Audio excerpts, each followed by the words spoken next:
Oramos. Señor, nos humillamos delante de tu presencia una vez más. A lo largo de nuestra adoración hemos expresado, hemos recordado, y tu palabra misma nos ha recordado lo que tú eres.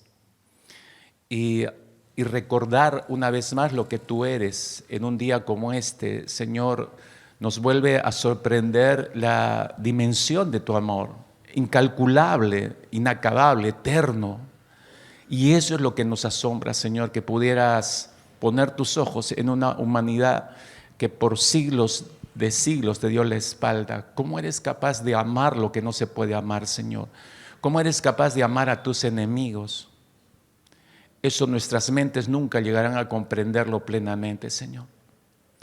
Pero los que hemos recepcionado tu amor, tus ex enemigos, Señor, estamos tan agradecidos, tan conmovidos por semejante muestra de amor, que nos queda simplemente vivir la vida que tú nos has dado dedicada a ti. Y por eso, Señor, oramos en esta mañana. Si vamos a vivir esta vida dedicada a ti, necesitamos entender bien cómo vivirla, cómo mantenernos en la cruz, Señor, sin salir de ella, cómo sostenernos en la cruz, Señor, y no ser arrastrados por las ofertas de este mundo. Señor, enséñanos. Te suplicamos que a través de tu palabra, Señor, adiestres nuestros sentidos espirituales.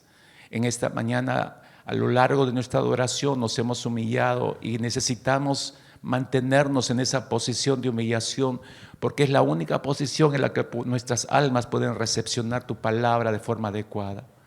Así que, Señor, volvemos a santificarte en nuestros corazones, volvemos nosotros mismos a separarnos para ti en entendimiento, en corazón, en voluntad.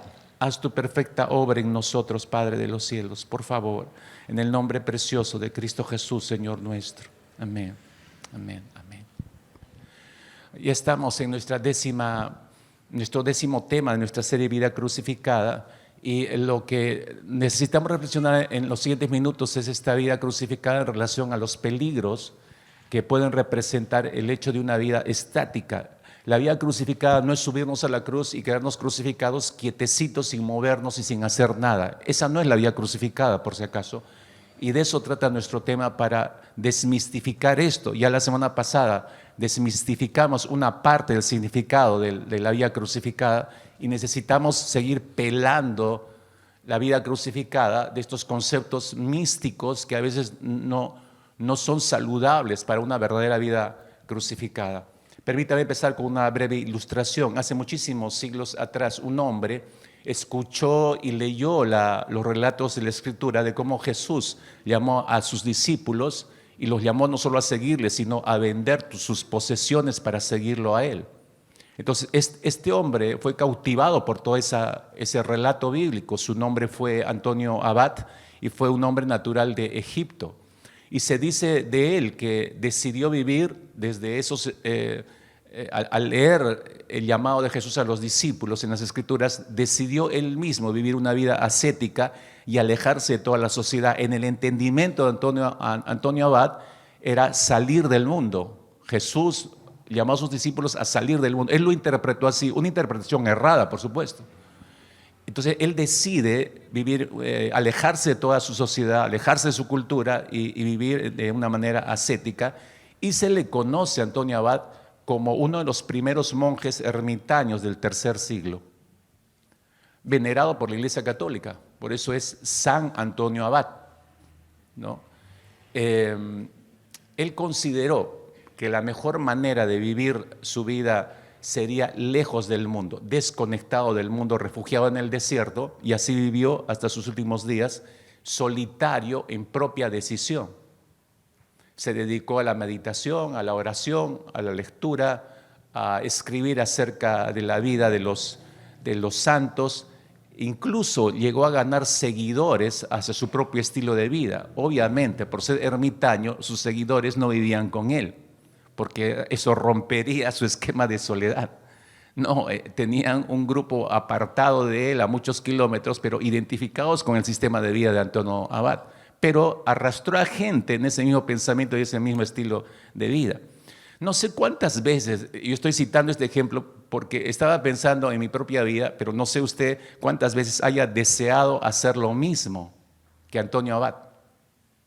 Y no digo porque quiera usted embarcarse, haya querido apartarse de todo, no sé, irse lejos, vivir solo, sola, lejos, no por el hecho de buscar más a Dios, no por el hecho de entrar a las profundidades del lugar santísimo y conocer más de Dios, sino porque seguir a Cristo en estos tiempos, en un mundo caído, con personas tan pecaminosas alrededor de nosotros, hermanos, verdaderamente es agotador.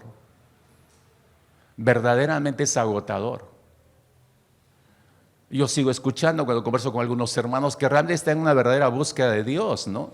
De una u otra manera me expresan su inquietud a veces me dice, pastor, a veces no me da ganas ni de salir a la calle porque me voy a topar con alguien, con un mal hablado, me voy a topar con un par de mujeres que están peleándose en el tren y eso me perturba, me gustaría no salir de mi casa, ¿no?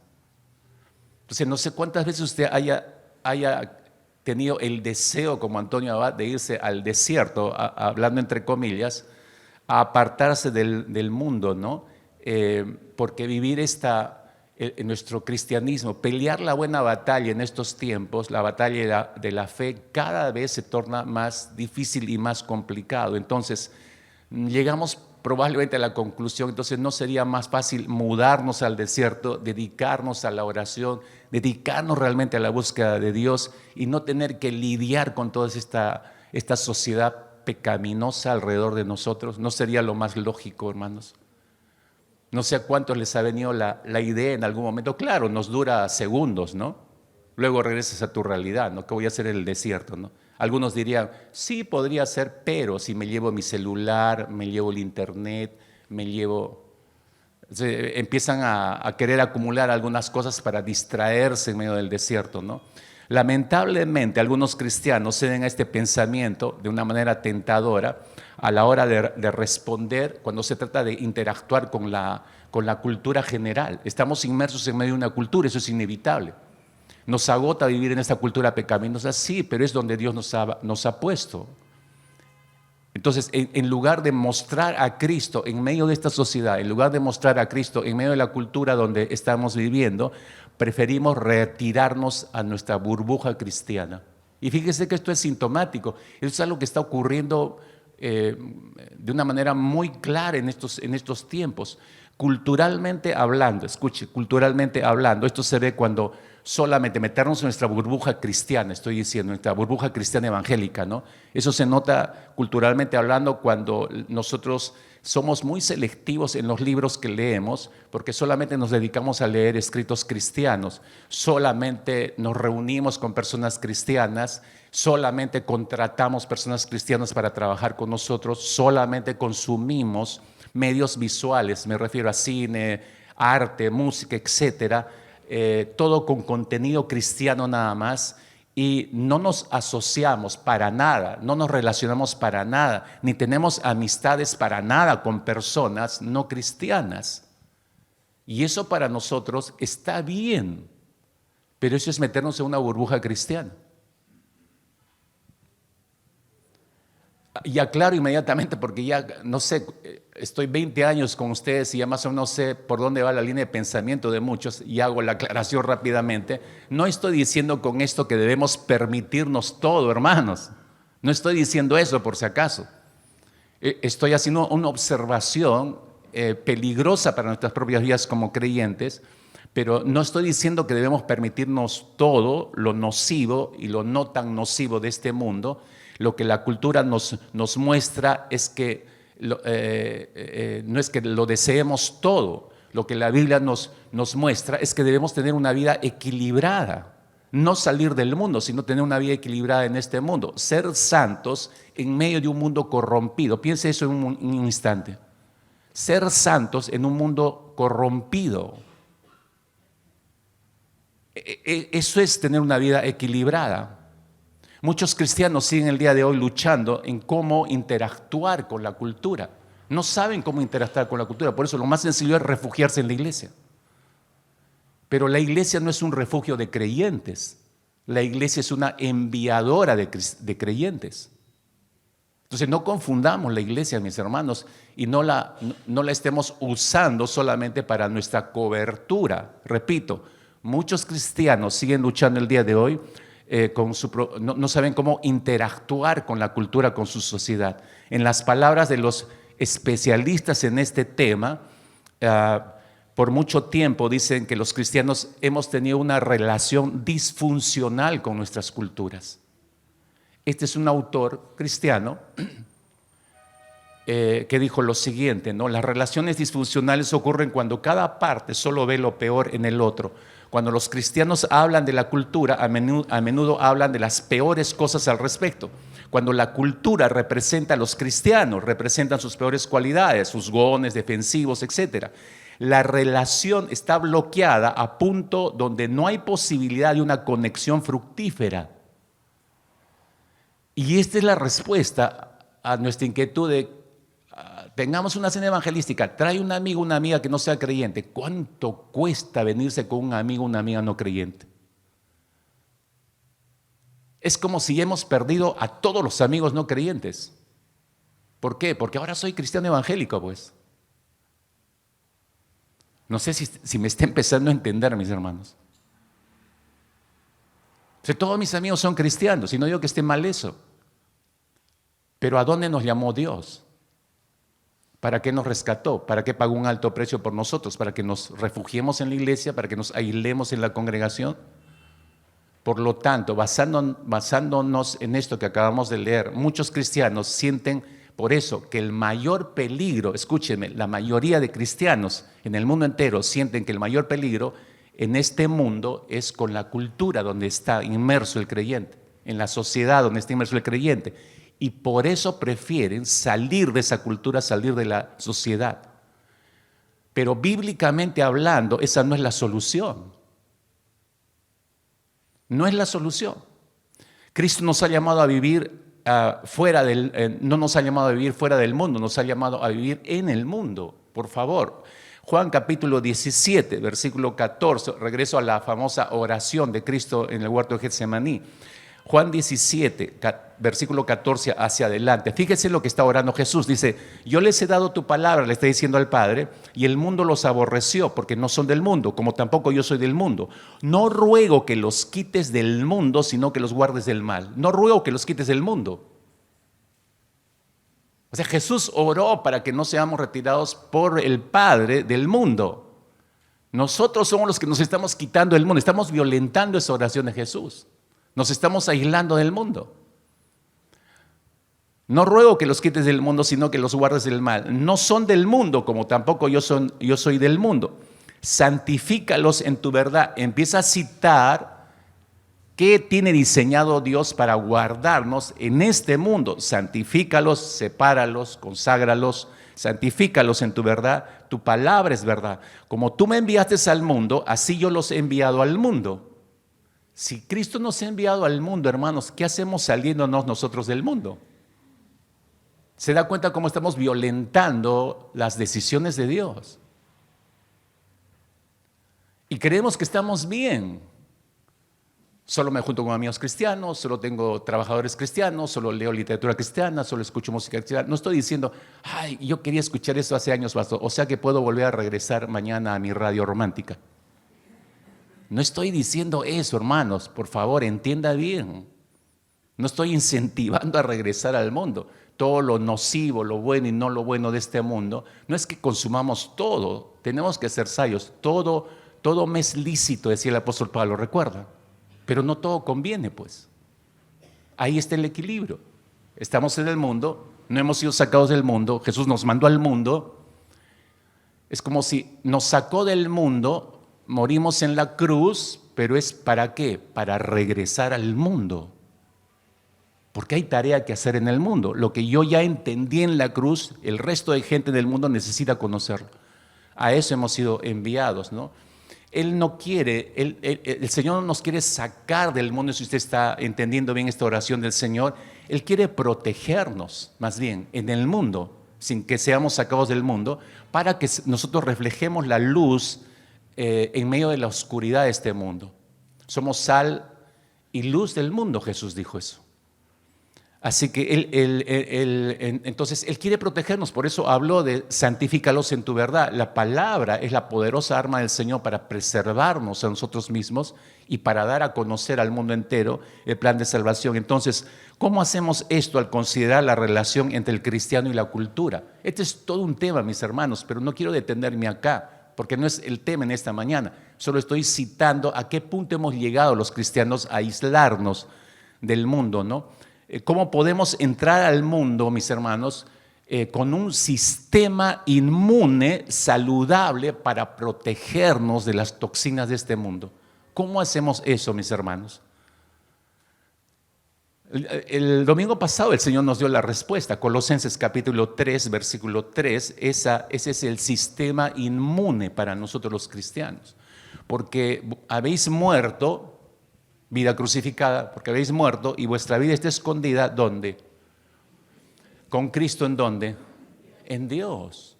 ¿Se acuerda? Hablamos del doble seguro. Este es nuestro sistema inmune, saludable, para protegernos de las toxinas del mundo. Por eso no hemos sido retirados del mundo, hemos sido equipados para vivir en este mundo.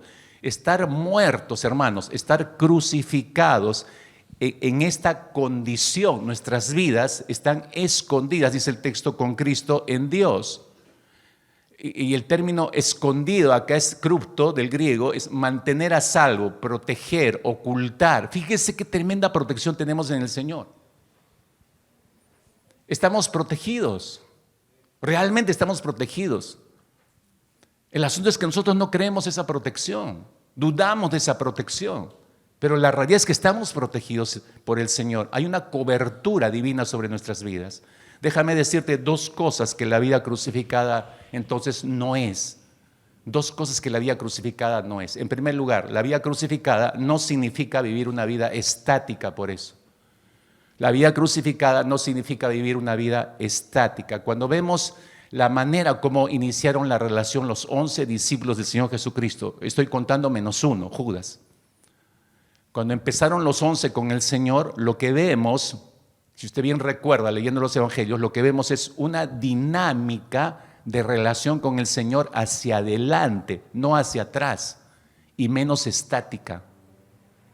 Los 11 empiezan con Cristo Jesús y empiezan su recorrido hacia adelante. Uno se estancó, se quedó en el camino, pero los otros 11 siguieron. Uno se estancó, no maduró en su fe. Pero eso es la vida crucificada, una dinámica no estática. Ahora, escuche por favor, regresando a los 11 discípulos, ¿no? Una dinámica de desarrollar y madurar una vida cristiana. Eso es la vida del crucificado. Fíjese, pensando en los 11 para entenderlo mejor, ellos empiezan con un llamamiento de parte del Señor. El Señor los llama y los llama ¿para qué? Para que estén con Él. Marcos 3:14, varias veces hemos citado ese texto. Entonces los llama para que vivan con Él. Empiezan el recorrido, ese es el primer nivel de relación con el Señor. Pero como decía, no es estático, sigue avanzando, ¿no? Durante 3 años son adoctrinados por el Señor y aprenden la vida que Dios demanda, observando a Jesús, observándolo a Él. Luego reciben el mandato de ir a las etnias, ir a todas las naciones, Mateo 28, 18 al 20, ¿no? Y ¿por qué? Porque ellos tienen que hacer lo mismo que Jesús ha hecho con ellos en los últimos 3 años. Jesús lo modeló para ellos, ahora ellos tienen que hacer la réplica después cuando Jesús no está. Luego, en tercer lugar, ellos siguen avanzando en esta dinámica, reciben el poder de Dios. Hechos capítulo 2, viene el Espíritu Santo sobre ellos, empiezan a predicar el evangelio del reino de Dios, nace la iglesia de Jerusalén, empiezan a ministrar en esa iglesia, se extiende la iglesia y nace una nueva congregación hacia el norte, la iglesia de Antioquía, donde van a ministrar Bernabé y Saulo de Tarso. Usted se da cuenta en este resumen que estoy mostrándole en este cuadro, esta es la dinámica hacia adelante, no es una vida estática. Jesús los llama para que lo conozcan, van conociendo a Jesús y que tomen su decisión de vivir una vida crucificada con el Señor para ser pescadores de hombres, como lo dijo el Señor. Pero fue desde su llamado, no hubo nada estático en la relación de Jesús con los discípulos, siempre fue hacia adelante, hacia adelante, hacia adelante. La vida de los 11 discípulos iniciales sigue el mandato de Cristo y ellos lo continúan cuando el Señor no está, de tal manera que su vida termina en el martirio. Los 11 mueren martirizados, todos ellos. No hubo un solo día, cada uno de los 11 que quedaron, no hubo un solo día en que sus vidas se hayan detenido para no seguir cumpliendo con la misión encomendada. La recibieron y la siguieron desarrollando. Esto, mis hermanos que ven en la pantalla, esto es tener una vida crucificada en movimiento. Esto es tener una vida crucificada en desarrollo, no estática. Es una vida de continuo crecimiento, de continua maduración. Todo el tiempo en contacto con el mundo, todo el tiempo en contacto con la cultura de alrededor, pero al mismo tiempo de estar en contacto con el mundo siendo diferentes, siendo santos. Ahí está el equilibrio. Entonces, no hay ni un solo día de su vida desde que fueron llamados los discípulos que se detuvieron y se estancó su vida. No, fue un constante crecimiento y desarrollo. Uno de los grandes problemas que se remontan a la iglesia temprana, hablo de los primeros siglos del cristianismo, es justamente un cristianismo estático. ¿Qué cosa es un cristiano estático? Déjame darte una definición simple. El cristiano estático es el que reduce la marcha en su progreso espiritual. El cristiano estático es el que reduce su marcha en su progreso, en su crecimiento, en su desarrollo, en su maduración espiritual. Y déjame decirte que de estos cristianos hay millones en todas las iglesias, incluyendo en la nuestra. Cristianos estáticos. Estáticos por completo, con miles de excusas, ¿eh? Desde tengo tarea en el colegio y en la universidad hasta ya estoy jubilado, es decir, no tengo que hacer nada. Excusas de todos los estilos, cristianos estáticos. Recuerden nada más, Moisés fue llamado a los 80 años. ¿Y qué si a usted, a sus 80, Dios le llama a que vaya como misionero o misionera a un lugar, a algún rincón del mundo? ¿Qué le va a decir al Señor? Estamos a puertas de la conferencia misionera. Entonces no voy a venir, pastor. ¿Por qué no va a venir? No, y si me llama el Señor, no quiero escuchar. Yo ya tengo diseñada mi jubilación. Sí, yo sé que no le gusta escuchar esto a los mayores, ¿no? A todos los que ya estamos en la tercera edad. Pero es necesario, hermanos. Es necesario recordar esto. Estamos violentando la voluntad del Señor. En realidad la estamos violentando. Porque no estamos cumpliendo el mandato del Señor. Llevamos una vida cristiana estática. Nosotros mismos nos lo hacemos impuesto, ¿no? El cristiano estático. En los primeros años de la era cristiana, ustedes saben, ¿cómo es que se llegó a este punto? Hago un resumen rápido de lo que representa en la historia lo que llevó a los creyentes de los primeros siglos, que tenían una dinámica, como en la anterior vista que hemos tenido, una dinámica de constante crecimiento y desarrollo, igual que los discípulos. ¿Dónde es que se detuvo ese desarrollo? ¿Dónde es que donde empezaron a rebajar la marcha en su progreso espiritual y llegaron a una vida estática los cristianos de los primeros siglos, si todo iba bien? Bueno, la historia nos muestra o nos da la respuesta, ¿no? En los primeros años de la era cristiana, ustedes saben, el Imperio Romano desata una fuerte persecución contra la iglesia naciente, ¿no? De manera que no era, en plena persecución, no era necesario, mis hermanos, recordarle a los creyentes que estaban en terreno enemigo. Nadie tenía que recordarles esto porque constantemente respiraban persecución. Por eso tenían las reuniones ocultas, por eso las historias de la iglesia en catacumbas, etcétera, etcétera, todo lo que hemos leído y escuchado. El grueso de la iglesia cristiana era perseguido cruelmente.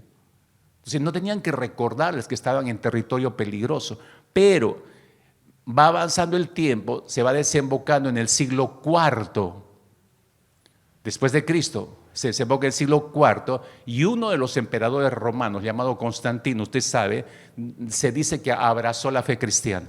Desde ese momento cambia, da un giro la historia en la iglesia y no solamente Constantino da por terminada la persecución contra los cristianos, sino que también él empieza a favorecer a los cristianos y a las iglesias cristianas, en muchos sentidos.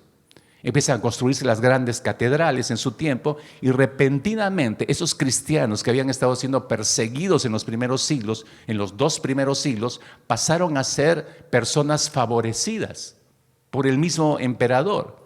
Como decía, se construyeron catedrales, los cristianos comenzaron a ocupar puestos públicos importantísimos. Entonces algunos obispos se convirtieron en consejeros cercanos del emperador. La misma historia que tenemos hoy en día, nada más. Entonces todo parecía sonreírle a la iglesia en el siglo IV. Entonces de la persecución abruptamente pasó a una serie de beneficios a la iglesia. Entonces todo el mundo contento, todo el mundo feliz. No todos.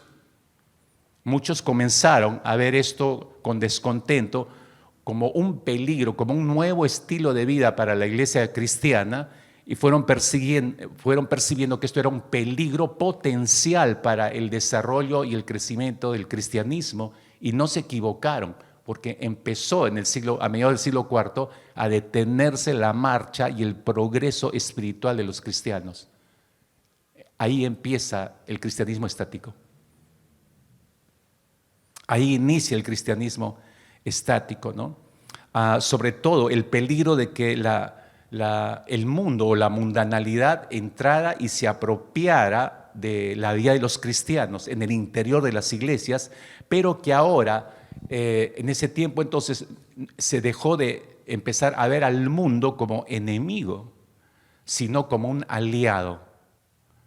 Y la iglesia complacida abrió sus puertas al mundo, a todos sus valores y antivalores, y se hizo amiga del mundo. Lamentablemente, en vez de desarrollar una perspectiva bíblica, digamos, del tipo de cómo relacionarse con los no creyentes en el mundo, muchos, molestos por esto y viendo el peligro que se cernía sobre la iglesia, tomaron la decisión de apartarse, literalmente apartarse de las iglesias. Así nacen los monasterios medievales, a fines del siglo IV. Y van naciendo los monasterios medievales, hombres y mujeres que profesaban la fe cristiana, que llegan a la conclusión que la única manera de vivir aceptablemente para Dios, la única manera de vivir un cristianismo auténtico y verdadero era aislándose de la sociedad. Y aunque tenemos que decir que esto va afectando el núcleo de la iglesia católica ya existente en ese tiempo, el movimiento monástico nunca encontró eco dentro del protestantismo. La siguiente, por favor. Nunca encontró eco en el ámbito del protestantismo. El espíritu del monasticismo todavía sigue vivo en la conciencia de muchos cristianos verdaderos el día de hoy, que no saben cómo interactuar con el mundo en una forma apropiada. Y que por eso consideran refugio, no se van a un monasterio, pero se refugian dentro de las paredes de la iglesia. Muchos cristianos, obviamente, en su gran mayoría, yo diría, simplemente se han conformado a este siglo, como diría el apóstol Pablo, no se conforman a este siglo, pero se han conformado a este siglo, se han mimetizado con el mundo, en otras palabras, se han convencido que la única manera de vivir en este mundo como cristianos, la única forma es rebajar, es diluir los principios de la vida cristiana con los principios de la vida de nuestra cultura, de nuestra sociedad, de nuestro mundo, a pesar que el apóstol Pablo dijo, Romanos capítulo 12, versículo 2, Pablo dijo, no os conforméis a este siglo, a pesar que existe un mandato directamente dado por el Señor, pero se ha borrado de la mente esto de los creyentes. Cuando Pablo dice no os conforméis, está diciendo no se amolden, no imiten, no adopten la conducta de este mundo, es lo que está diciendo el apóstol Pablo. Pero basta echar un vistazo al mundo cristiano hoy en día y esto, como digo, está borrado, ¿no? Nos hemos amoldado, gente cristiana que ya no sabe si es cristiana o no, porque imitan exactamente lo que hace el mundo, adoptan los hábitos, las costumbres, las tradiciones del mundo, y uno dice, ¿es creyente? ¿No es creyente esta persona? Ya hay una confusión el día de hoy. Entonces es un problema, hermanos, que enfrentamos hoy en día en la iglesia cristiana, cristianos amoldados al mundo, cristianos estáticos, detenidos, o que están volviéndose estáticos en su vida cristiana o en su experiencia cristiana. El apóstol Pablo dijo a los cristianos de la iglesia en Galacia, ¿no? Galacia quedaba en lo que actualmente es Turquía, en la parte central de Turquía era toda la región de Galacia. Ya no tiene ese nombre, obviamente, por eso le doy la ubicación. Actualmente usted ve el mapa de Turquía, en la parte central, ahí quedaba todo Galacia. Ahí había una iglesia fundada por el apóstol Pablo y él les escribe una iglesia a ellos y les dice algo sumamente interesante que necesitamos rescatar el día de hoy, mis hermanos. Gálatas capítulo 5, versículo 7. Les hace esta pregunta sumamente, digo yo, desafiante para nuestras vidas. Pablo les dice, vosotros corríais bien. O sea, empezaron bien su carrera como iglesia, como cristianos. Vosotros corríais bien. ¿Quién os estorbó para no obedecer a la verdad? Les pregunta. Es decir, empiezan su recorrido bien como creyentes, pero ocurre algo en el camino de sus vidas que los detiene y ya dejan de obedecer a la verdad. Y la verdad es fundamental en la vida de los creyentes. Lámpara es a mis pies, lumbrera a nuestro camino es la palabra del Señor, dice el salmista. Si usted quita de la ecuación de su vida como creyente la palabra de Dios, usted se queda sin nada. Porque ¿qué norma nuestra vida? ¿Qué nos guía? ¿Dónde encontramos los parámetros correctos? ¿Dónde está la orientación para nosotros? ¿Cómo saber cómo manejar todos los asuntos de esta vida si no es por la palabra de Dios? Ustedes corrían bien. ¿Quién os estorbó para no obedecer la verdad? Así que el progreso espiritual, está diciendo el apóstol Pablo en esta iglesia, con estos creyentes se ha atrofiado, se ha lentificado y no tiene rumbo, está estático. Yo creo que hay cientos, miles de cristianos que están como la joven de esta fotografía, que se sienten enclaustrados en su propia vida religiosa de iglesia. Y eso no es vida. En su trabajo, en su familia, se encuentran enclaustrados. Usted se fija, la terminología en el Nuevo Testamento para los que han tomado la decisión de negarse a sí mismos, tomar su cruz y seguir a Cristo Jesús a través de una vida crucificada, ustedes se darán cuenta, si uno ha hecho eso, lo que encuentras a continuación, principalmente en las cartas del apóstol Pablo, que son las cartas normativas de la conducta cristiana, usted encuentra términos que implican movimiento continuo. Es una exhortación a un estilo de vida no estático, sino en movimiento pleno, constante. Te muestro dos textos para que te des cuenta de esto, de los muchos que podrían haber en el Nuevo Testamento. Hebreos capítulo 6, versículo 1. Hebreos 6, versículo 1. Dice así aquí el autor a los Hebreos. Así que dejemos atrás las primeras enseñanzas acerca de Cristo, maduremos, no volvamos a lo que ya se nos enseñó. Al comienzo aprendimos a confiar en Dios y a dejar lo inútil y lo malo que hacíamos. La palabra clave acá la resalté, es maduremos. Recuerda que esta carta ha sido escrita a un grupo de creyentes que están expatriados, que están por todo lado en el mundo, que están pasando por momentos muy difíciles. Pero es un llamamiento a no elegir un tipo de vida estático en el cristianismo, sino de una dinámica de maduración, de desarrollo. Eso no se debe detener, le está diciendo el autor de los Hebreos. Maduremos, ya no volvamos a lo que se nos enseñó antes, o no nos quedemos estancados ahí, en otras palabras. Al comienzo aprendimos a confiar en Dios y a dejar lo inútil y lo malo que hacíamos, pero ya lo aprendimos, hay que seguir creciendo, hay que seguir avanzando, hay más que esto. El apóstol Pablo escribe a la iglesia de Éfeso, capítulo 4, versículo 15, y les dice exactamente lo mismo, sino que siguiendo la verdad, es decir, la palabra del Señor, siguiendo la verdad en amor, crezcamos en todo en aquel que es la cabeza, esto es en Cristo. Nos pone el ejemplo principal, fundamental, obviamente que es Cristo, pero dice que te muestra el estilo de vida que el cristiano debe continuar teniendo. Cuando usa el término crecer en todo en aquel que es la cabeza, ya de ahí tú te das cuenta, la vida del crucificado es una vida dinámica de continuo crecimiento y desarrollo, no es una vida estática. viviendo la verdad, lo que está diciendo el apóstol Pablo acá, viviendo la verdad de Dios, vamos a crecer hasta ser en todas las áreas de nuestra vida, hasta ser como aquel que es la cabeza, hasta ser como Cristo, que es la cabeza. Eso está diciendo el apóstol Pablo. Ahora te das cuenta, podría haber muchos más textos, solo he elegido 2 para que te des cuenta de esto. Hay una continuidad, es una dinámica que va para adelante. Es sumamente interesante la experiencia que Dios le hace pasar al profeta Ezequiel, y te llevo de esta expresión del apóstol Pablo a la experiencia del profeta Ezequiel, porque me pareció a mí sumamente interesante esto que tiene un reflejo en el Nuevo Testamento. Pero este asunto de una vida dinámica, de avanzar, de desarrollar, no es un concepto paulino nada más, revelado al apóstol Pablo por el Señor.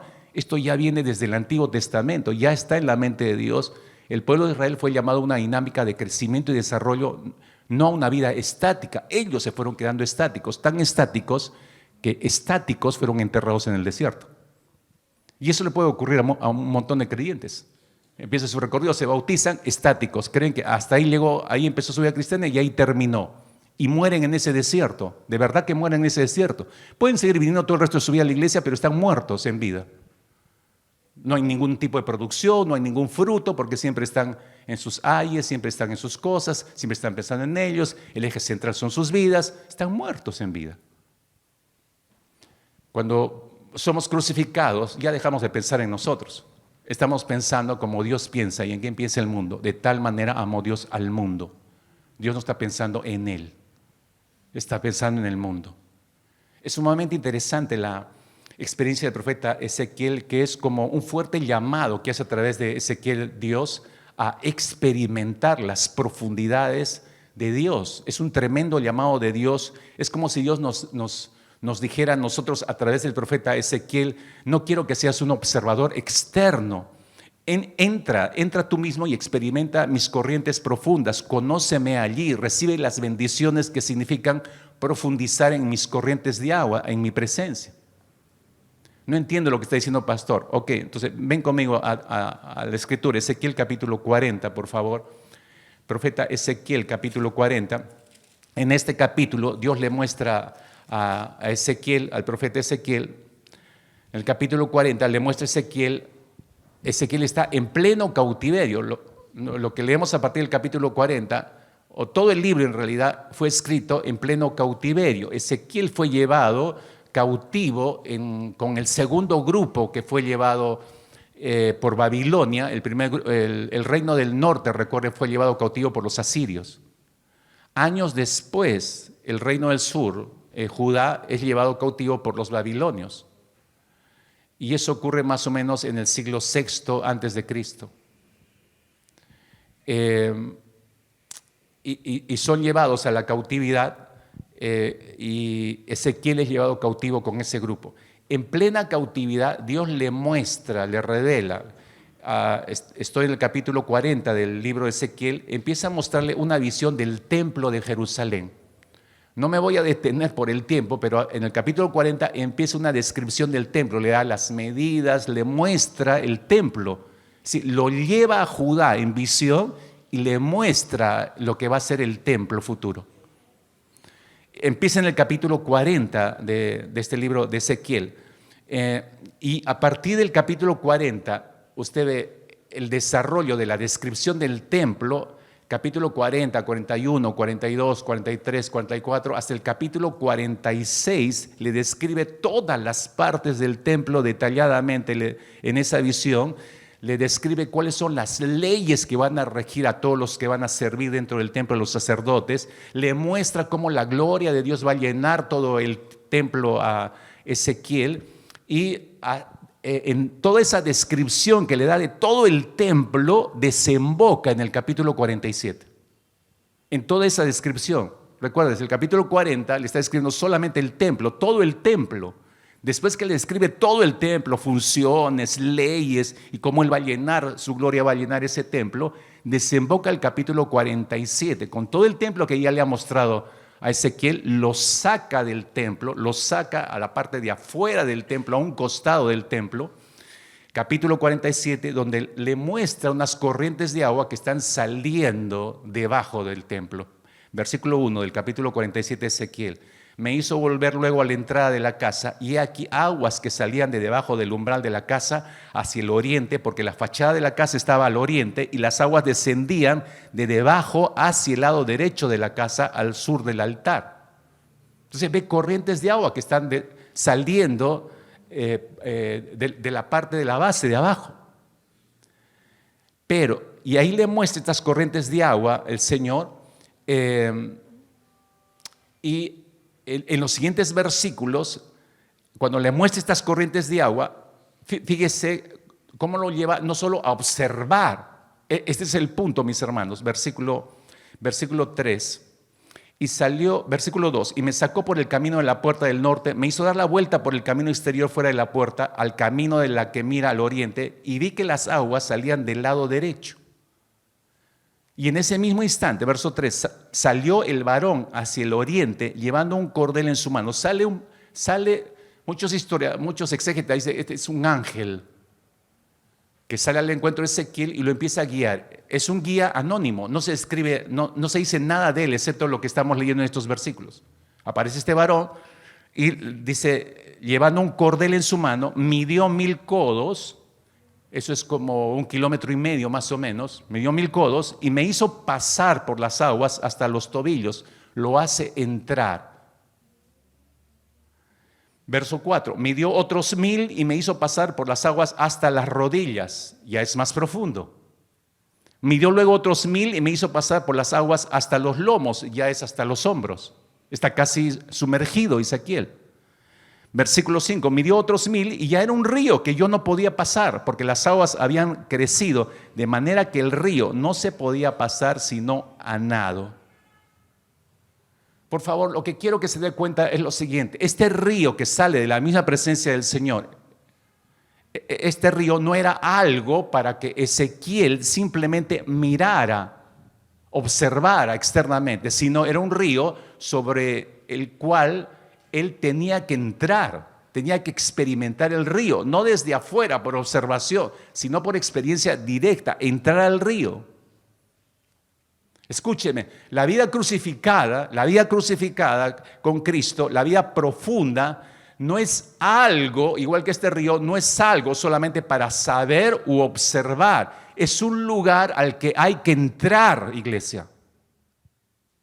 La vida crucificada no es un cúmulo de mensajes para llenarme de conocimiento de que así es la vida profunda con el Señor. No, es como esta visión a Ezequiel, le muestra el río, es algo que está saliendo de Dios. La vida crucificada es algo que viene de Dios. No es algo para observar, no es algo para llenarse el conocimiento, es algo que yo tengo que entrar a experimentar.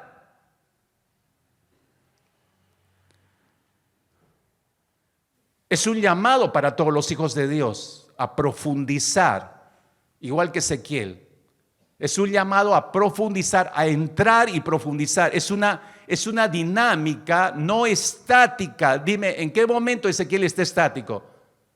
Mide, entra y entra cada vez más profundamente. No hay ningún momento en que se detiene. La vida crucificada no es una experiencia estática. Va en aumento en cuestión de profundidad. No deben detenerse los que están experimentando la vida crucificada hasta nadar, ser llevados enteramente por las corrientes de Dios. Pero reescuche el mensaje del día domingo pasado. Dejarse arrastrar por las corrientes no es algo místico que me dejo arrastrar por el Señor. Ay, algo así, debe ser algo lindo dejarse arrastrar. No, es totalmente consciente. Dios es nuestro culto racional, no olvide, dice el apóstol Pablo. Es algo bien pensado. Yo entiendo por qué estoy haciendo esto. Yo entiendo por qué estoy yendo a la cruz. Yo entiendo por qué mi decisión de tener una vida crucificada con el Señor. Yo lo entiendo. Esto es racional. Pero también es experiencial, ¿no? Permíteme llevarte al Nuevo Testamento para que te des cuenta de manera similar. Yo decía, porque esto puede sonar un poco místico y les encanta a algunos este tipo de textos de, que Ezequiel y las aguas y los lomos y todo. Pero recuerde que esto se nos ha dejado por escrito, pero son como figuras que nos anuncian algo mejor hacia el Nuevo Testamento. Y esto, ¿dónde encontramos el eco de esta experiencia? Este llamado de Dios a tener una vida más profunda, experimentar una vida profunda, ¿está en el Nuevo Testamento? Por supuesto que sí. Déjame llevarte. Y no solamente que el Nuevo Testamento nos muestra un llamado de Dios a una vida profunda, sino que Él nos está mandando en el Nuevo Testamento que debemos tenerla. Empiezo rápidamente por esto y voy a mostrarte un esquema para poderos ayudar a entender. Voy rápido con esto. Empiezo con Efesios capítulo 1 y 13, exclusivamente Nuevo Testamento, Efesios 1, 13. Dice el apóstol Pablo en ese texto: en él, refiriéndose a Cristo, también vosotros, habiendo oído la palabra de verdad, el evangelio de vuestra salvación, y habiendo creído en él, fuisteis sellados con el Espíritu Santo de la promesa. Es el punto de partida. Oímos el evangelio, empezamos nuestra relación con el Señor, es la recepción del Espíritu Santo, se inicia una relación con Cristo Jesús. Ese es nuestro primer nivel de profundidad. Empezamos a entrar en las profundidades de Dios. Luego, Efesios capítulo 5, versículo 18 dice: no os embriaguéis con vino, en lo cual hay disolución, antes bien sed llenos del Espíritu Santo. Mandato. O sea, no es asunto solamente de tener el Espíritu Santo. Ya lo he recibido en mi decisión, ya la tengo el Espíritu Santo. No es solo tener al Espíritu Santo, sino hay que obedecer este mandato. Es decir, hay que darle el control de todas las áreas de mi vida para que el Espíritu Santo asuma todo el control de nuestra vida. Eso es la llenura del Espíritu Santo. Cederle el control de todas las áreas de mi vida al Espíritu Santo. Pero este es un paso de mayor profundidad. Luego tenemos Gálatas capítulo 5, versículo 16. Pablo dice: digo pues, andad en el Espíritu, andad. Es otro mandato. Ya no es que seamos llenos del Espíritu, es una experiencia. Andad es una tercera experiencia. Andad en el Espíritu y no satisfagáis los deseos de la carne. No es suficiente entregar nuestras vidas al Espíritu Santo. No es suficiente tener el control del Espíritu Santo en cada área de mi vida. Debemos ir más profundamente en esa experiencia. Al conocer a Dios a través del Espíritu Santo, conozco mejor su voluntad. Entonces debo ir de acuerdo a esa voluntad. Ya no es mi voluntad, ahora es la voluntad del Señor. Entonces mi estilo de vida cambia enormemente, debe cambiar. Eso es andar en el Espíritu. No es solo ser controlado por el Espíritu, es asumir un estilo de vida de acuerdo a la voluntad del Señor. Eso es andar en el Espíritu. Pero es un nivel más de profundidad. En cuarto lugar, tenemos a Romanos capítulo 8, versículos 12 y 13. Así que, hermanos, dice el apóstol Pablo, deudores somos, no a la carne, para que vivamos conforme a la carne, porque si vivís conforme a la carne, moriréis. Mas si por el Espíritu hacéis morir las obras de la carne, viviréis. Entrar más profundamente en el corazón de Dios es descubrir, mis hermanos, que no es suficiente dejar que su Espíritu controle cada una de las áreas de mi vida, porque puede controlar algunas áreas o todas las áreas de mi vida, pero yo no morir. Este cuarto plano es un llamado a que yo muera. Ok, empezaste entregando las áreas de tu vida. Bueno, ahora te toca morir. Para que Él asuma totalmente el control y el reinado, para que el Espíritu reine, yo tengo que morir.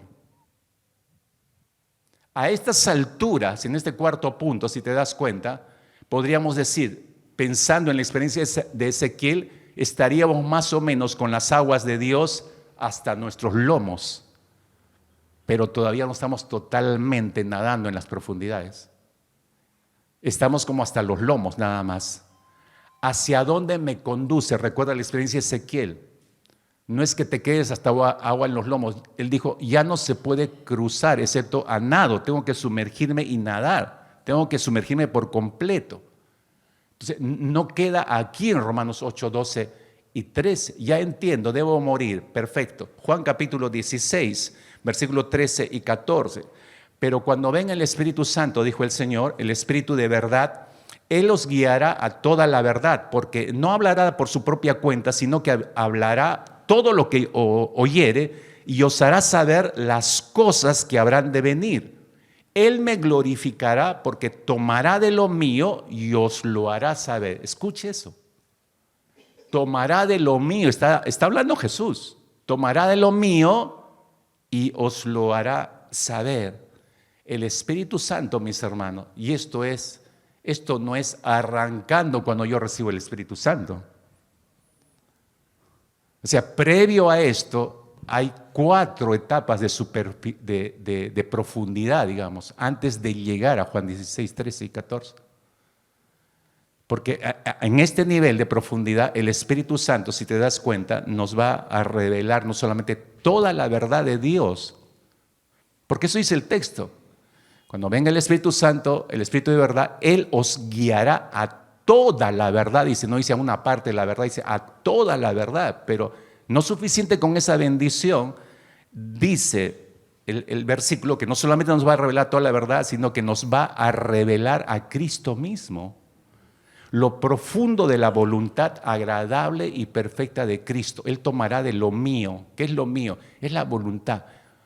Es lo que no vemos, es lo que no llegamos a comprender en la profundidad del corazón de Dios. Es el lugar santísimo donde hay que quitarse las sandalias y hay que entrar así pelado en santidad, porque sin santidad nadie verá al Señor, y poder conocer la buena voluntad agradable y perfecta de Dios para mi vida. Yo creo que hay un montón de creyentes que desperdician su vida y su tiempo. Ay, que quiero saber la voluntad del Señor. Ay, que quiero saber la voluntad del Señor. Pero ni siquiera has entrado con las aguas a tus tobillos. Ni siquiera has recorrido el primer nivel de profundidad. Y ya quieres saber la voluntad agradable del Señor que está en el 4º, 5º nivel de profundidad. Como dicen los jóvenes, no te pases, pues. O sea, la quieres fácil, quieres hacer todo el puente y ya conocer la voluntad del Señor. Porque es trabajo, mis hermanos. Pensando en la experiencia de Ezequiel, mide, observa, entra. Esa acción llega a un punto en que ya no puedo, no puedo entrar, ya la tengo el agua acá, tienes que nadar, tienes que sumergirte. Todo es trabajo, hermano, no es sencillo entrar a esas profundidades. 1 Corintios capítulo 2, 9 y 10, ahí no termina todo en la profundidad. Antes bien, como está escrito, dijo Pablo, cosas que ojo no vio, ni oído oyó, ni han subido en corazón de hombre, son las que Dios ha preparado para los que le aman, pero Dios nos las reveló a nosotros por el Espíritu, porque el Espíritu todo lo escudriña, aún lo profundo de Dios. Wow. Fíjate, el Espíritu Santo no solo nos revela a Cristo, sino nos revela al Padre. Literalmente eso es lo que está diciendo el texto, nos revela al Padre. Hay cosas, mis hermanos, si te das cuenta, hay cosas más profundas, dice el texto, que tú y yo no conocemos. Hay cosas más profundas que están en las profundidades de las aguas, que solamente se llegan ahí a nado y buceando en el corazón de Dios. Eso no lo vas a ubicar caminando en la ribera. Qué lindo río del Señor, qué linda la vida del Señor, qué linda la vida de Cristo crucificado. Así no vas a descubrir la buena voluntad agradable y perfecta de Dios. Ni vas a descubrir las cosas que ojo no vio, ni oído ni oyó, ni han subido en corazón de hombre, son las que Dios ha preparado para los que le aman. El llegar a amarle al Señor es entrar en las profundidades, no quedarte en la superficie. ¿Se da cuenta que la vida crucificada no es una vida estática? ¿Se está dando cuenta de eso? No es una vida estática. Hay 2 requerimientos bastante importantes de la vida crucificada que quiebran la condición estática. Si usted es un cristiano de vida estática, preste atención a esto. Estos 2 elementos quiebran ese estado estático en su vida y lo regresa a un movimiento dinámico. Si usted está buscando eso, entonces preste atención. ¿Cuáles son esos 2 elementos? En primer lugar, vivir la vida crucificada implica abandonar por completo el mundo. Por un lado hay que abandonar completamente el mundo, pero al mismo tiempo es un doble movimiento. Yo abandono por completo el mundo y lo segundo es que la vida crucificada quiere decir que nos volvemos totalmente al Señor Jesucristo. Abandono totalmente el mundo y vuelvo absolutamente, totalmente al Señor Jesucristo. Abandono totalmente, completamente el mundo y abrazo totalmente al Señor Jesucristo. Ambos movimientos se pueden dar al mismo tiempo. Estas 2 cosas, mis hermanos, son necesarias para el cristiano que quiere seguir adelante y romper con la condición estática de su vida y así volverse un cristiano en crecimiento, en desarrollo, en un movimiento progresivo y dinámico en su vida, de su relación con el Señor. No hay otra manera, mis hermanos. Entonces, la vida crucificada, en segundo término, no significa quedarse en el mundo, sino abandonarlo. Déjame terminar con este punto. La vida crucificada no significa quedarse en el mundo, sino abandonarlo. Es completamente posible, escucha, es completamente posible ser religioso, ir a la iglesia cada domingo y aún así no haber abandonado el mundo en absoluto. ¿Me está escuchando? Es posible ser religioso, ir a la iglesia todos los domingos y aún así no haber abandonado el mundo en absoluto. La prueba, ¿sabe cuál es? Es que usted puede encontrar cristianos en el lugar impensado. Usted encuentra cristianos, entre comillas, en lugares donde no deberían estar los cristianos. Sin embargo, están. Siempre que digo eso, siempre me acuerdo, hace años atrás, en la iglesia, estábamos sirviendo en la iglesia de San Miguel y alquilamos para un culto fuera, en la calle, equipos de sonido. Y la persona que nos alquiló no era creyente, lo consiguieron por una relación con otro hermano de la iglesia, incluso cristianos nos los dio a mitad de precio. Entonces así llegaron esos equipos, pero había que entregarlos. Me acuerdo que era un domingo en la noche. Y la condición de el dueño de los equipos era, yo no puedo recogerlos, podrían llevar los equipos al local donde yo trabajo, un local en Miraflores. Ok, dijimos, ¿a qué hora? Bueno, a partir de las 11 de la noche. Cargamos el carro, uno de los hermanos, fuimos con otros dos hermanos en el carro para entregar los equipos. Resultó que el lugar donde trabajaba esta persona era una discoteca. Entonces cuadra la camioneta, wow, es una discoteca. Sí, averigua dónde está la persona, bajó uno de los hermanos, entró, lo ubicó, le dijo, sí, en un instante salgo para que puedan entrar por la parte posterior y puedan dejar todos los equipos. Ok, entonces nosotros bajamos de la camioneta, estábamos esperando y veíamos la cantidad, usted sabe, 11 y media de la noche, la cantidad de jóvenes que entraban y salían en esa discoteca. Y mientras estábamos esperando la respuesta por dónde deberíamos dejar los equipos, salió un grupo de jóvenes ahí gritando, igual, qué sé yo, salieron a la discoteca y de pronto nos damos cuenta, en medio de esos jóvenes había un líder de jóvenes de nuestra iglesia. Y usted ya se imagina la cara que puso este joven cuando salió y se encuentra cara a cara con nosotros. Yo estaba apoyado en la camioneta. Pastor. Y yo sarcásticamente le digo, ¿y qué? ¿Viniste a evangelizar? ¿Sabe qué me respondió? Sí, pastor. La mente al toque, la justificación. Tú encuentras cristianos donde no deberías encontrarlos. Esa es la prueba. Vuelvo a repetir, es completamente posible ser religioso, ir a la iglesia todos los domingos y aún así no haber abandonado el mundo en absoluto, por completo. Iglesia, es posible ser religioso y no abandonar este mundo. Es muy probable. Incluso es posible abandonar el mundo en el cuerpo y no abandonarlo nunca en el espíritu. Es posible abandonar el mundo externamente y todavía ser mundano en el interior de nuestro ser. Escuche, por favor. Eso es posible, eso se ve en todas las iglesias. Abandonar el mundo externamente, pero todavía seguir siendo mundano en nuestro interior. Sin embargo, anote bien esto, nadie puede ser cristiano en el correcto sentido de la palabra hasta que haya abandonado en absoluto el mundo. Si se dice cristiano y no ha abandonado el mundo, no es cristiano. Así de sencillo. Por eso algunos llevan años en las iglesias y nunca, como yo he dicho a algunos, ¿cuál es el fruto de tu vida? 10, 15 años, no hay ningún fruto que evidencie realmente que es una persona cristiana. No hay un fruto evidente. Se consiente, va de la mano con el pecado, permite pecado en su vida, permite pecado en la vida de su familia, se permite cosas afuera, ¿no? Es posible ser religioso y no abandonar el mundo. El mandato de Dios a su pueblo es muy claro y específico, tanto en el Antiguo como en el Nuevo Testamento, mis hermanos. Isaías, solo para hacer este paralelo, Isaías capítulo 52, verso 11, dice: apartaos, apartaos, dijo el Señor a su pueblo, ¿eh? Salid de ahí, no toquéis cosa inmunda, salid en medio de ella, purificaos los que lleváis los utensilios de Jehová. Isaías, 850 años antes de Cristo Jesús. Desde ahí volamos hasta 2 de Corintios capítulo 6, versículos 17 y 18, el apóstol Pablo, después de Cristo, 60 después de Cristo, por lo cual está diciendo a los corintios, a esta iglesia del Señor, por lo cual salid de en medio de ellos y apartaos, dice el Señor, no toquéis lo inmundo, y yo os recibiré y seré para vosotros por padre, y vosotros me seréis hijos e hijas, dice el Señor Todopoderoso.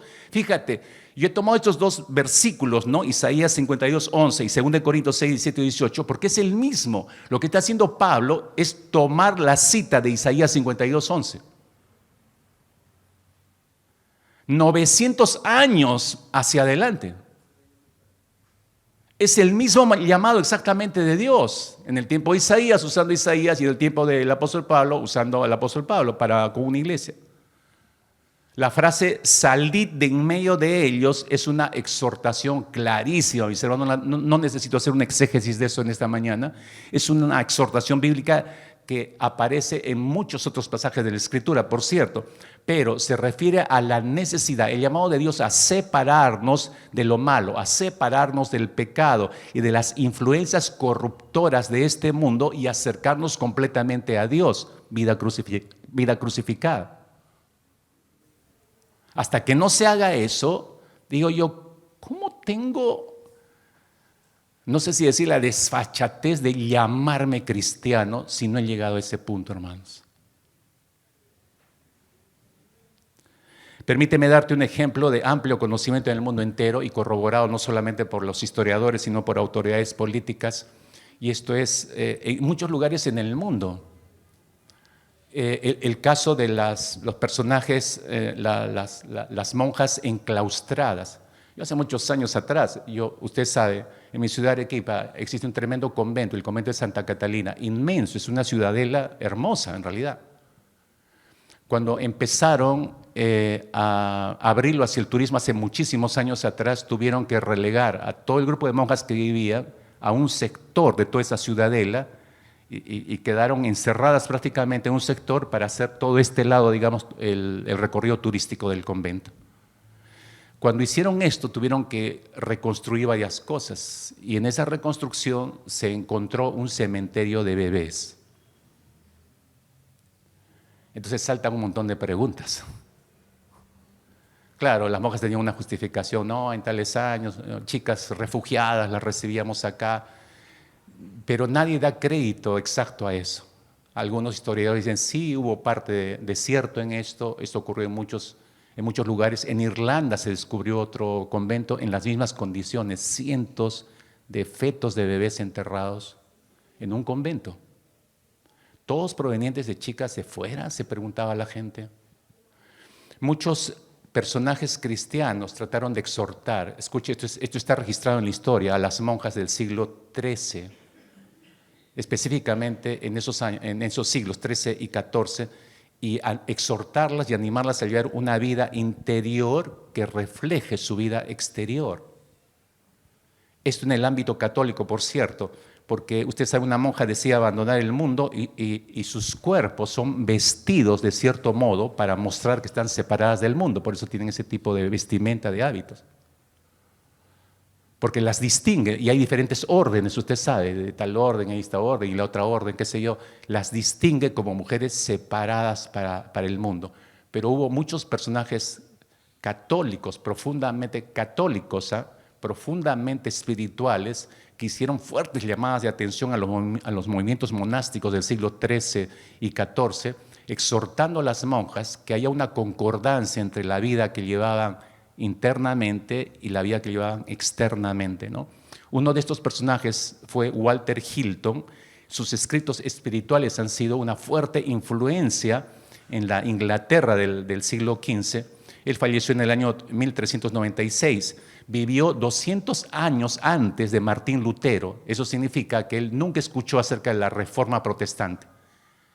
Pero Walter Hilton tenía una concepción de la vida espiritual y de relación con Cristo tremenda, hermanos. Usted tendría que leer sus escritos para entender, pero era católico. Él escribió un libro interesante que hasta ahora sigue de inspiración, La Escala de la Perfección lo tituló. Hace una semana atrás lo empecé a leer. El primer capítulo nada más uno lo deja boquiabierto. Y uno dice, este es cristiano al 100%, ¿no? Pero tiene una claridad tremenda de cómo debe ser la vida de los que se llaman cristianos. Este libro es sumamente interesante, La Escala de la Perfección, Walter Hilton. Está en la web para los interesados de la lectura. El capítulo de apertura, como les decía, está dedicado específicamente a este tema. Extraigo una porción de ese capítulo para que usted sopese lo que le estoy diciendo. Él escribió y dijo, refiriéndose a las monjas, una exhortación al movimiento monástico, ¿no? Ustedes han salido del mundo y se han encerrado en sí mismas y se han vestido con cierto traje tradicional que indica que se han separado del mundo. Ahora, tengan cuidado de no llevar al mundo dentro del convento de monjas y ser tan mundanas allí como lo son afuera en la calle. Recuerden que abandonar el mundo en sus corazones es lo que las separa del mundo. Esa frase es tremenda. Recuerden que abandonar el mundo en sus corazones es lo que las separa del mundo. Hilton está advirtiendo urgentemente que es completamente posible, hermanos, ponerse un traje tradicional, un hábito y vivir en un convento y aún así seguir siendo mundana en su mente y en su corazón. Díganme, ¿acaso eso no ocurre con los cristianos hoy en día? ¿Hay alguna diferencia? No. Es posible ser religioso y no abandonar el mundo, y es posible abandonar el mundo en el cuerpo, pero no en el espíritu. Una vez más, déjame recordarte, nunca será posible, sin embargo, abandonar el mundo en el espíritu si no es abandonado en la práctica. Tú ves un caso real en las Escrituras, 1 Samuel capítulo 2, versículo 12, los hijos de Elí, recuerda, de ellos se dice que eran hombres impíos, no tenían conocimiento del Señor. Estoy en 1 Samuel 2:12, y si usted avanza al versículo 22, dice que Elí, el papá, era muy viejo, oía lo que sus hijos hacían con todo Israel, cómo dormían con las mujeres que velaban a la puerta del tabernáculo de reunión. ¡Wow! Yo les hago recordar que los sacerdotes en este tiempo tenían una vestimenta exacta. Tenían un traje que los distinguía como sacerdotes, el sumo sacerdote en la misma medida. Pero a pesar de ese traje, ¿no? Éxodo capítulo 28, versículo 40 y 41, nos muestra cómo Dios dio este mandato, ¿no? Él mismo diseñó el traje de los sacerdotes y sumos sacerdotes, ¿no? Había una túnica, había un cinto, había una tiara. Para honra y hermosura la destinó el Señor. Y tenían que ser ungidos, consagrados y santificados con esa vestimenta. Era distintivo esto. Ellos representaban a Dios. Pero los hijos de Elí estaban vestidos correctamente, pero igual que estas monjas del siglo XIII o XIV. Pero seguían siendo mundanos en su mente y en su corazón. La Biblia dice que hemos sido revestidos de Cristo, tenemos una nueva vestimenta, pero podemos estar revestidos de Cristo y seguir siendo mundanos en nuestra mente y en nuestro corazón. ¿Eso quién lo ve? Nadie, pero poco a poco eso se va filtrando por la conducta. Es inevitable, mis hermanos.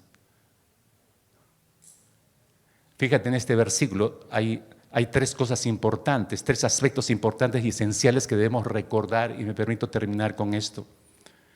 Le dijo, los ungirás. Eso era con aceite sobre la cabeza de los sacerdotes. Esto representa ser llenos y depender del poder del Espíritu Santo. Llenura y dependencia del Espíritu Santo. La consagración, la unción, perdón. En segundo término, la consagración. Interesante porque la palabra consagración aquí en el hebreo proviene de dos palabras en realidad fusionadas en el hebreo y significa, tienen la idea de, es como una mano abierta recibiendo algo, recibiendo un equipamiento. Y es eso lo que significa aquí la consagración, equipamiento, ¿no? La unción venía, pero con la unción viene el equipamiento de Dios para ser el sacerdote de Dios. En tercer lugar, lo santificarás, dijo literalmente, es hacer limpio. Se refiere a la separación espiritual y moral del sacerdote de toda corrupción. Entonces, esto es tremendo, hermanos. Es exactamente lo que pasa cuando viene Cristo a nosotros. Somos ungidos, somos consagrados y somos santificados. Por eso se nos llama real sacerdocio. Pero podemos tener todo eso y seguir siendo mundanos en nuestra mente y en nuestro corazón.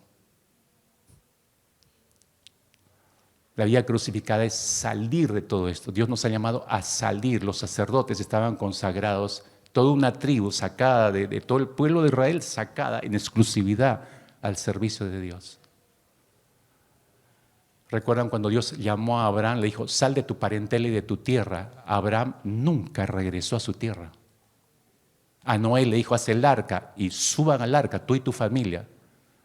Noé no se puso a meditar, no, sal de este mundo. Lo que le está diciendo Dios es sal de tu mundo, sal. Nunca regresaron de donde salieron. Ese es nuestro llamado para nosotros, mis queridos hermanos. En esta mañana solo quería recordarles esto y termino con un texto del apóstol Pedro que creo que vale la pena considerarlo antes de orar. 1 Pedro 2, 11 y 12, busca en tu Biblia por favor. 1 Pedro 2, 11 y 12. El apóstol Pedro dice, amados, yo ruego como extranjeros y peregrinos que os abstengáis de los deseos carnales que batallan contra el alma. Eso significa manténganse crucificados, manteniendo buena vuestra manera de vivir entre los gentiles para que lo que murmuran de vosotros como de malhechores glorifiquen a Dios en el día de la visitación al considerar vuestras buenas obras. Fíjate, yo subrayé dos palabras claves, abstengáis y manteniendo buena vuestra manera de vivir. ¿Qué significa eso? Mantente crucificado. Mantente crucificado, es la única manera de estar en el mundo y no ser en el mundo. Es la única manera de pelarnos, limpiarnos en nuestra mente mundana de donde nos sacó el Señor y llevar correctamente el vestido de Cristo Jesús y ser tanto limpios y santos, no solamente externamente, sino en nuestra mente y en nuestro corazón. Oramos. Por favor, si Dios habló a tu corazón claramente, en silencio y ponte de pie ahí en tu lugar y dale gracias al Señor, ahí en silencio. Si el Señor fue claro para contigo.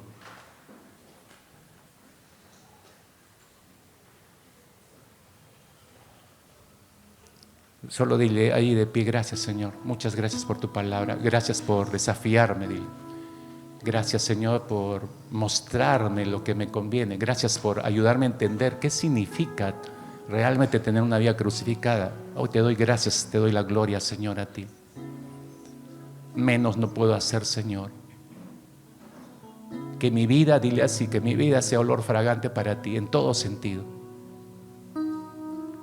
No quiero estar vestido de ti, Señor, y aún conservar el mundo en mi mente y en mi corazón. No quiero estar vestido de ti y seguir amando, en vez de amarte a ti en mi mente y corazón, seguir amando al mundo y seguir amando el pecado de mi corazón, Señor. No quiero eso para mí.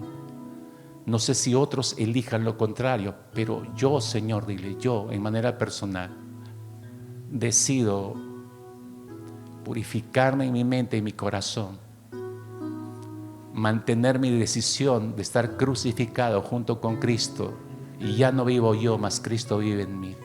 Y lo que ahora vivo en la carne, lo quiero vivir en la fe del Hijo de Dios. En ese nombre poderoso y precioso oro, Señor, en esta mañana. Amén, Señor.